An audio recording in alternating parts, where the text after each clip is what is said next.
It's the end of 2018, TOAH just got free to play, and in one of my streams we were discussing, is it actually viable to still build a Spectra? And quite frankly, the answer is pretty complicated, and because of that reason, I kind of feel like recording a video about it, sharing it with the Summoners War community, since I do pretty much have all the units that are necessary to kind of make a video about it, do some testing, and showcase with what you can substitute Spectra and why she still sometimes is actually pretty good. So let's get right into the video, shall we?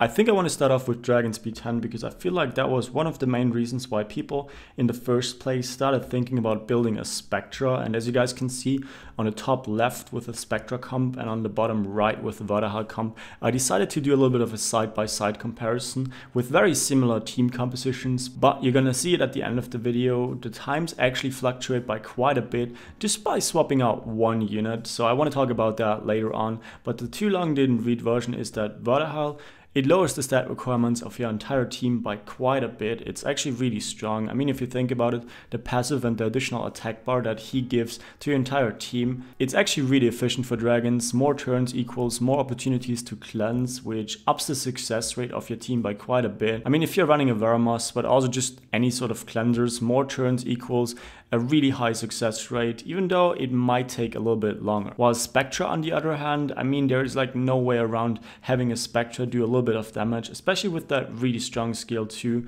and the insane base stats that he brings. So because of that reason alone, Spectra is already a little bit faster, but with that said, it's really not that safe. You gotta have pretty high speed on your supports and also on your Veramos to even pull those sort of things off. And because of that reason, it's not that amazing of a support. Also, there's a chance that Spectra derps.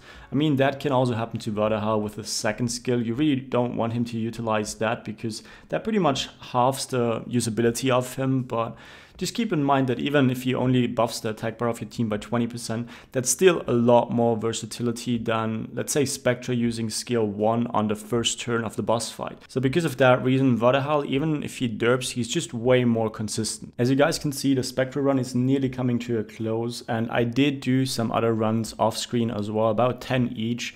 And what is interesting to see is that Spectra, despite me, I mean, I put C-tier runes on it, but some of those runs Spectra dies. So like I said, consistency really is an issue. While TOAH runs, they take about 20 seconds longer, but none of my monsters were ever in any danger outside of the third stage boss fight, where you can get unlucky. The boss uses his reset and your entire team just gets resisted all of the time. There are like a lot of fail margins in that one, but the boss fight itself, it really isn't an issue, especially if you have a decently fast Veramos. So now with the TOAH run coming to a close, let's finish off by doing a little bit of a summary again.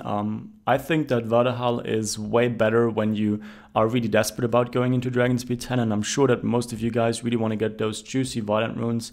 If you're like me, on my beginner account for instance, I've been farming Giants for quite some time, and my rune quality, it's a lot better than probably the average player that wants to get into Dragons. And because of that reason, if you want to get better times, I think it's actually worth it for you to build a Spectra, especially if you kind of already know what you're doing. I feel like TOAH is kind of a face roll button, but that's just my take on it. So I wasn't even sure if I want to include Dragons B10 speed teams in today's video, but I'm sure that people are going to ask about it. I really feel like Spectra in Dragons B10 speed teams is a little bit outdated. I already touched on it in the slower beginner teams. It's just the consistency that's missing, and nowadays with more and more units getting added and pretty much so many more alternatives to it, I really wouldn't recommend it. Not even running a TOAH, like I can pull off a full water Dragons B10 team without a TOAH. It's also kind of outdated nowadays, but it's definitely a good way to get into Dragons B10. So I gotta give it to TOAH for this point, but of course there are different dungeons where Spectra shines, and let's discuss those instead. So while I feel like running Spectra in Dragons B10 might seem a little bit outdated and out of place nowadays in 2018, you can make a pretty solid case for her in TOA hard. As you guys can see from the background footage, there are certain floors where you don't actually want to necessarily hit your opponents just because it would apply passives.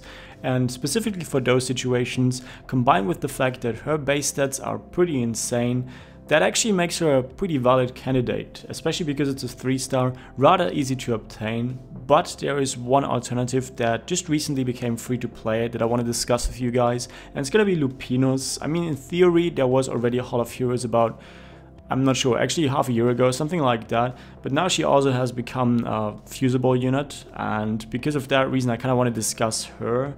On average, what can we say about those two units? Lupinus definitely takes the short side of the stick when it comes to base stats. Again, Spectra has way better base speed.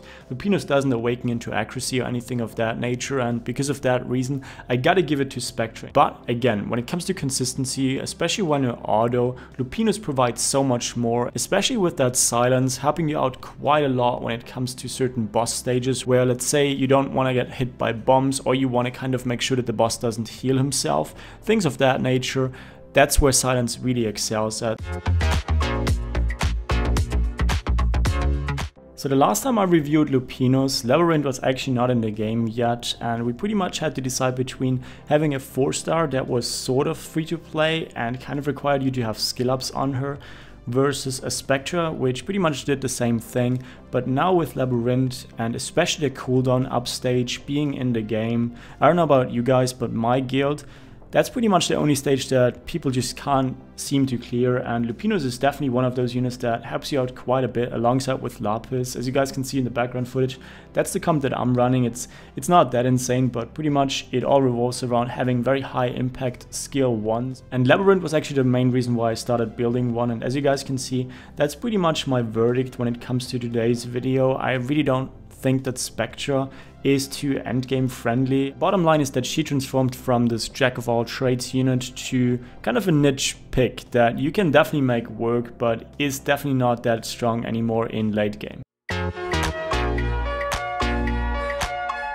I feel like if there's one thing that Spectra got going for her, is just the fact that she still hits really hard with her second skill. So because of that reason, we're gonna have a little bit of a side-by-side comparison in TOA normal 100, and we're just gonna figure out how much Lupinus' third skill does, and then we're gonna compare it to Spectra. I also got Sigmaros in there just kind of for reference. He's on a full nuke build, so let's just see. I'm gonna go down to +1 and hit the boss, alright?